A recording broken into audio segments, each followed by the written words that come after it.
The future of surveillance is hiding in plain sight at the Baja Beach Club in Rotterdam, Holland. This may look like a regular party, but it's no normal club. The Baja has an elite group of special VIPs who are different from other clients. They need no identification and no cash to buy drinks or food. To enter the club, all they have to do is offer up an arm to a scanner. And tonight, 21-year-old Ryoni Schutten will be joining the in crowd. I just do it because it's more comfortable. They will bring you the drinks and food instead of you going to the bar to get it. But before he can party, Ryoni has a doctor's appointment. He's getting an electronic chip implanted in his arm. It's called radio frequency identification.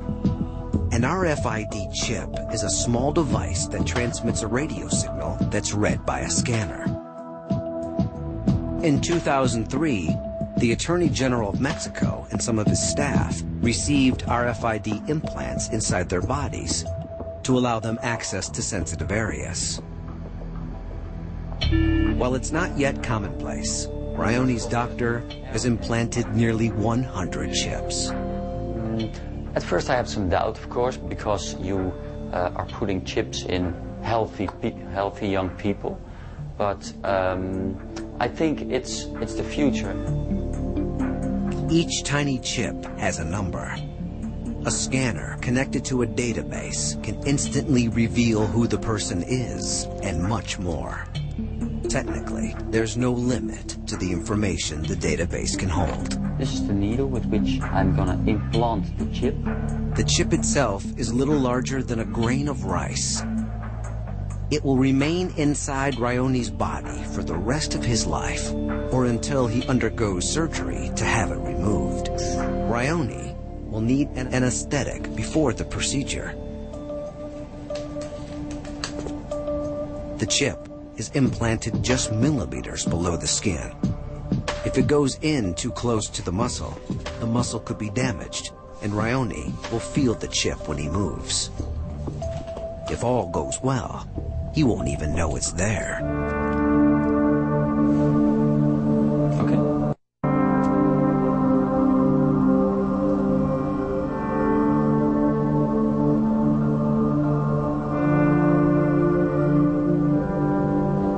Get the needle out, and we're ready. The procedure is over in seconds. And now it's time to party. Although others have to pay cash at the entrance, when Ryoni arrives, his name and number instantly identify him as a VIP member of the club. He makes his way to the VIP deck and uses his implant to buy a drink. The Baja is a glimpse of a not-so-distant future. Already, some people have chips with critical health information. Some think that soon everyone will have a chip that will identify them and allow a new form of surveillance.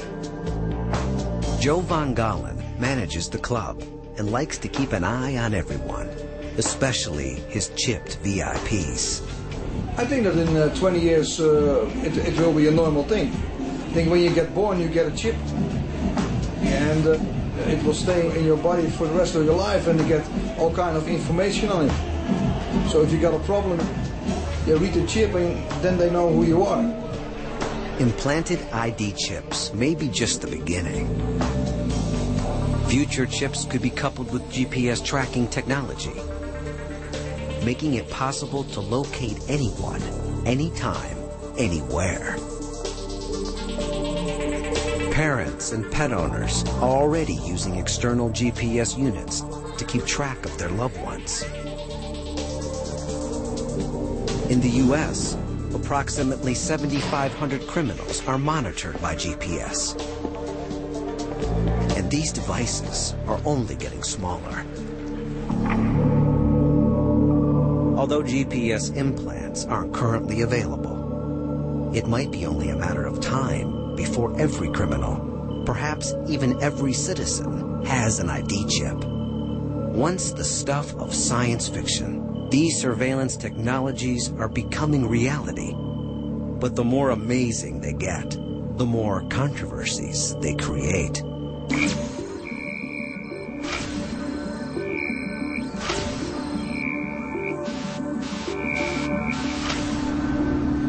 In the name of security, societies around the world are struggling to redraw the line between surveillance and privacy.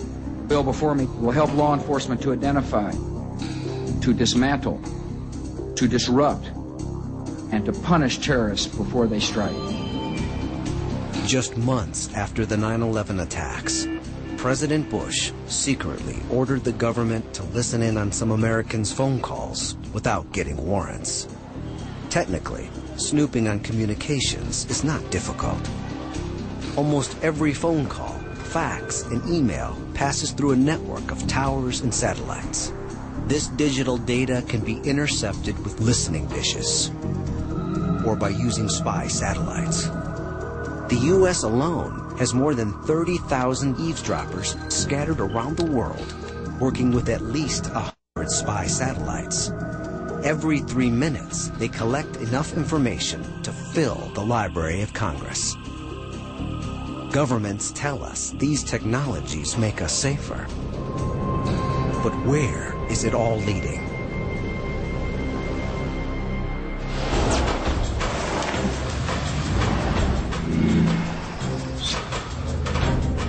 More than ever, authorities say we need surveillance in a dangerous and wired world.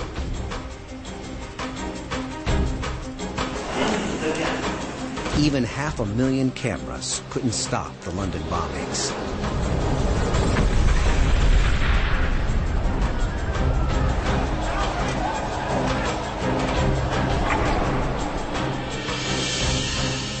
New technologies like ID implants, iris scans, and facial recognition have the power to reveal anyone who has committed a crime